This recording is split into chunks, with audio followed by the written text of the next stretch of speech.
Hey guys, this is Jennifer, and this is the Jennifer Allwood Show, the podcast where you learn how to create a beautiful home and build a creative business. Grab a cup of coffee, find a cozy spot in the house, and let's chat. I'm excited you're here. Today's podcast is sponsored by Shelly Antas with Elegant Designs, a marketing and graphic design studio. Shelly can totally help you create and market your brand with a logo, or her day planner is designed to help creatives market themselves daily. And you can take Shelly's Marketing Simplified workshop to learn how to create your brand's foundation. Find all of these at www.elegantdesignsinc.net. Or if you're not an entrepreneur, you can check Shelly out at wecanmakethat.me for some DIY fun. Thanks, Shelly. Hey friends, welcome back to the podcast again this week. I'm super excited to have you here again this week and to introduce you to a new friend of mine who I actually have followed on social media for several years now. Tiffany Kilgore is the owner of House of Belonging and makes these incredible, beautiful signs and some other wildly fantastic things that we'll tell you about. But I'm super excited to have her on the podcast today, and I'm going to read for you real quick her official bio because, man, her bio is just, it's powerful. And so here's what I want you to know about Tiffany. So Tiffany Kilgore is a successful entrepreneur and an encourager at heart. After growing up in a broken home, Kilgore married at the tender age of 16. Divorced with 3 small kids, she married again. The following years brought 2 more children, but also another broken marriage, chronic disease, and major surgeries. Together, Tiffany and God began transforming her pain into passion by writing a new story for her life, one of home, healing, forgiveness, and new beginnings. Oh my gosh, that just makes my heart pitter-patter fast. Tiffany's home decor company, House of Belonging, has been featured in Country Living Magazine, Cottage and Bungalow, Project Nursery, Proverbs 31, and Kindred Vintage. Today, Kilgore is the mom to 6 adult kids and a grandma to 8, and she's here on my podcast today, and I'm so excited. Tiffany, welcome. Thank you so much. I was afraid I would start crying if I tried to read your bio without reading it off the sheet, if I just tried to talk about it. But man, your story is powerful, and I'm excited to share that here today. And I want to just kind of talk to you about your business and your life, and then your brand new book, which I have sitting right here in front of me. And that one. Yes, I got it. I think I got an early edition. Did somebody send me one early? Yeah, probably. Yeah. Oh, I feel really special now. And so yeah, we're super excited to have you here. And so Tiffany, I have followed you for years and years, especially on your Instagram for House of Belonging. And I actually ordered one of your signs for a Christmas gift last year for my business buddy, my best business buddy, Carrie Robina. And I want to talk, just as we start out here, about your sign company. And then we'll kind of back up from there. But tell me about House of Belonging and how that got started and what you thought that was going to be and where it's kind of at today. Yeah, it started in 2011 and it started as a blog. It didn't start as a business. I did not even know that. Oh, yeah. It was really, God birthed it, actually. It was born more in desperation to get out of an abusive marriage, actually, truthfully, after writing the book, out of my life, in a way. And it just, there was no planning it. It was born in chronic, when I was going through surgeries. Money was just ridiculously crazy. We had moved 18 times. So it was born in a lot of chaos. So yeah, but I didn't foresee it coming. It wasn't anything we had a business plan for that I set out and said that to that. It was just one of those organic things. And it actually came from a blog post as we kind of started with home decor, taking found furniture and redoing it. Yes. And joining all those little things. Remember when you joined the front porch and we joined our front porch decor, we did our whole front porch and linked that up to, I forget what blog. Yeah, you're talking about the Linky parties that they used to have. Yeah, I did Linky parties 8 or 9 years ago too. That was so fun. Yeah, so it just kind of went from there, and it started out with wreaths. It wasn't signs. I did not know that either. Front door wreaths? Yeah, coffee filter wreaths with words, of course, because I always had a thing with words. So I stamp words on them. And that's how it started. Then I taught myself to sew and made applique t-shirts, hats. It wasn't initially signs, but it was words, but not signs. Okay. So then did people start asking you, hey girl, that sign you made is gorgeous. Can I order one? Is that kind of how the business came about? Yeah, we had made one. A friend of mine across the street took me to see to an old historic downtown Independence. Yeah, here in Kansas City. Yeah, Sugar Boo sign.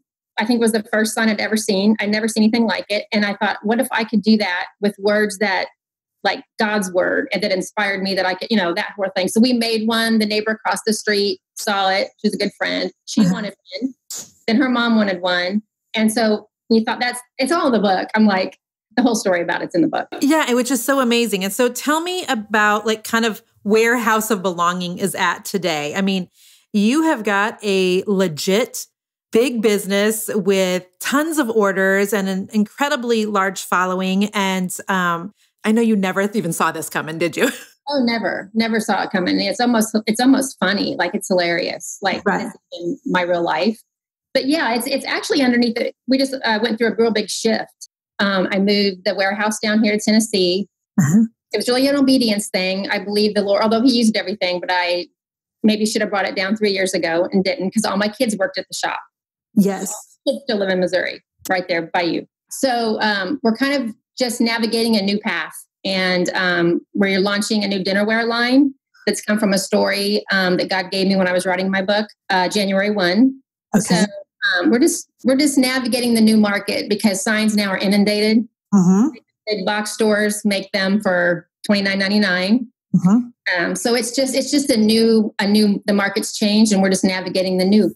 I love that. And we have a ton of sign makers that actually listen to this podcast.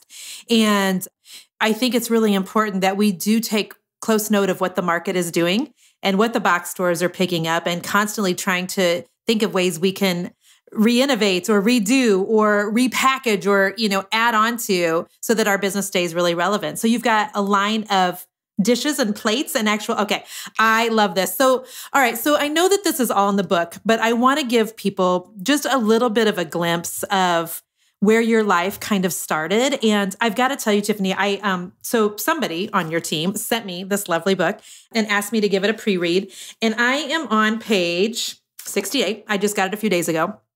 And every time I pick it up and start reading it, my heart beats really fast. And I think it's because your story is really tragic, and yet parts of it I can really relate to. And you've been able to put to words in this book parts of your childhood that I felt and experienced at a much smaller level, but have never been able to really put words to. And so yeah, I'm not even remotely halfway through it yet, but it already has just blessed my socks off. And so thank you. And so your childhood, you were kind of bounced around from house to house and family to family. Is that kind of where the journey starts? Yes. And so who ended up really raising you? Mostly my grandma. Mm-hmm. And then my husband's really, because I got married. I met my first husband when I was 12. Yes. And so he really picked that up in a lot of ways. And then you were married at 16. Married at 16. And how old were you when you had your first kiddo? 18. Okay. And so 3 kiddos. And then I know that marriage ended in divorce. And then you've been remarried again. And tell us about where you are at today. You went through chronic illness. Are you comfortable kind of telling my listeners of what that looked like and what that journey was for you? Yeah, I was diagnosed with Crohn's ulcerative colitis, which is a bowel disease, not IB. What's the two different ones? IBD and IBS. Yes. It's bowel disease. It's the autoimmune disease. And so I struggled with that for 8 years, was in the hospital all the time, blood transfusions. They end up having to do like an emergency colectomy, taking my whole large intestine out. I wore a bag for 1.5 years, an ostomy bag. So my insides would heal. And then they reconstructed my small intestine to be a makeshift large intestine. Okay. Put everything back in. And so I have a new normal. It's totally changed my life. It saved my life, but there is a whole lot to that. And going through that, because you have to, it's a bunch of stories about like poop and stuff like that I think needs to be talked about with colon cancer and things like that, because there's a lot of things people won't talk about because they're embarrassed. Right. Taboo subjects. Sure. Yeah. So that's just a whole new normal. But yeah, that was a huge 10-year thing. In terms of your health journey? Yeah. I was in the hospital multiple times. And a lot of that during the business, during a lot of the business actually, which made it even harder because I built the signs by hand the first few years. I mean, I framed them and everything. So right. And so while you were sick and healing, did the family kind of pick up on the business and kind of run with that and keep things going in your absence? I was never really absent too long. I'd work sick. I'd work a lot. And my daughter, were partners. She would pick up a lot too. So it was her and I for the most part. Okay. Until the last 3 years when all the kids kind of came on board a bit as they came back. Mm-hmm. So they kind of broken too. My kids and I know that whole thing was kind of like broken as well. So that they all kind of came back and began working for the company. And so that's a whole nother book. Yeah. Tell me what it's like having adult children. We've got a house full. We've got 2 teenagers, a girl that turned 11 yesterday, and we have recently taken in a 4-year-old little girl who's a very distant relative of ours. And so we're still kind of in the thick of it. And I know a lot of my audience is as well, Tiffany, but tell me what it's like having adult kids. Oh, I love it so much. I feel so honored that they're my kids. Yeah. And that God gave them to me. They're just great. I love having adult children. They're like my best friends, my daughters. I love it. Which is awesome. And so you also have grandkiddos at this point. Yes. I have 8. The 8th one's due in February.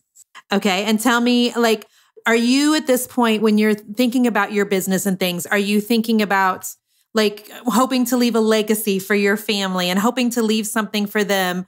Or, what is it like working with family members? Because my kiddos are too young. Every once in a while, I'll employ, and I use that word really loosely, one of my kids to come do a Facebook video for mom or something like that. But, they're teenagers. And so what is your hope for the future in terms of working with your family?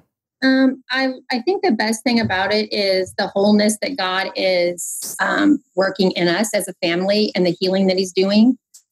Because ultimately, I'm going to kind of sum this up a little bit, but the business for me has been so much more than that because God put it in me. And it's restoring us. It's making me whole. And that's what I equate, that's what success is to me. And what all of this really boils down to is the legacy that I can leave my kids, the generational healing. Yes. It runs so much through our family. So I think just learning to communicate well with my kids and them with me has been huge. And your signs are such a great form of communicating. I mean, I love the sign sitting behind you because Jesus eats with everyone. I love that. And so I know from the book, but I'd love for you to tell my listeners kind of where you think that love of words comes from. It was from your grandfather. Did I get that correctly out of the book? Yeah. And I didn't know that until a long time later, but I remember they found me in this closet and words, I realized that I come alive in them. They've always meant something to me. And I've always wanted to write something since I was a little girl. I knew I would write. Yeah. But I thought it was Instagram. I mean, when I started writing my pain down on Instagram, I thought, well, this is the writing because God had given me a word. And I thought, well, this is what it is. Because you couldn't just write a book like you can now. It's a lot easier to write a book than it would have been. It is. You know what I mean? Yes. I do know what you mean. I'm knee deep in still working on my proposal. And so I know exactly what you're talking about. It is easier now. Yeah. In the way that there's social media and stuff that there wasn't back then. So I would have never thought a book. Although I wanted to write a love story. That was always in my heart as a little girl. I want to write a love story, but I had no idea that it would be mine. In fact, I didn't know that's what it was when I was writing it. It changed from a book about belonging to a table. And that just organically happened. I wrote with God, listening to him. And then there was times I'd have to stop, he gave me more because I didn't know, he was actually writing a story I didn't know it was my own. I never knew my story, ever. And I'm sitting here looking at your book, and it is called Misfit Table. Let your hunger lead you to where you belong. And so tell us about what the title means, the Misfit Table. Yeah, I feel for me, misfit means is a person who takes God at his word because they have no other option. And that's where I always was. And I believe that's what a Jesus follower is, whether or not we're in a post-Christian culture or not here in the West. It is someone who just follows Jesus and does what he says. I let him lead me. And there is a misfittedness to that. Mm-hmm. Amen. There is.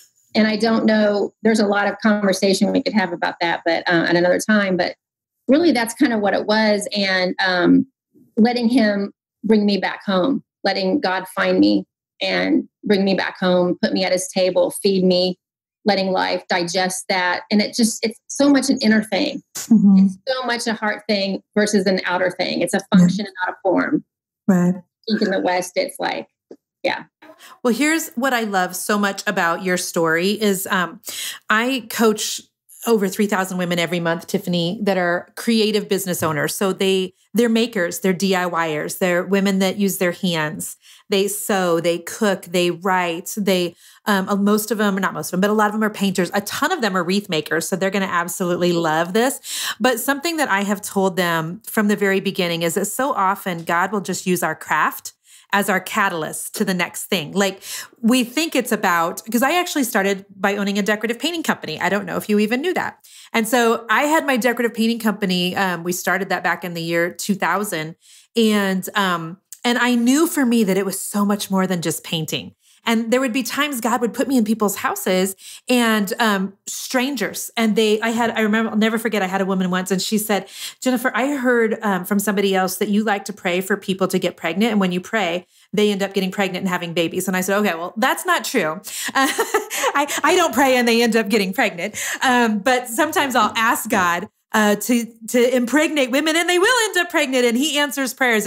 And so I have been like, I was able to get into rooms where people would ask me to pray with them. And I would think, wow, this has really nothing to do with the painting, Lord. It's so amazing. And so I think so often God will start us, like with you, he started you with the signs, but then he's moved you over into this completely different arena. And he started me with the painting and now he's moved me into speaking and coaching. And I just think that so often he does that with the talents and skills that he's given us, because I believe that he gives us talents and skills to make and to create because that's in his image, number one. And number two, he fully expects us to use the gifts that he's given us. If he'd wanted us to be accountants, we fully would have gotten the accountant gene, but we didn't.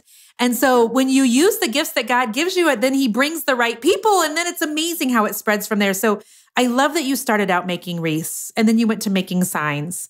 And then you went to just letting God doing a good work in you. And now here you are writing and coming out with a dinnerware line. And so tell me about the dinnerware line. Is it going to have like words on it? Tell me about this. No, it has a Liberty Bell on it because I was looking when I was writing, I was looking for another word for freedom because freedom's so used all the time. Yeah.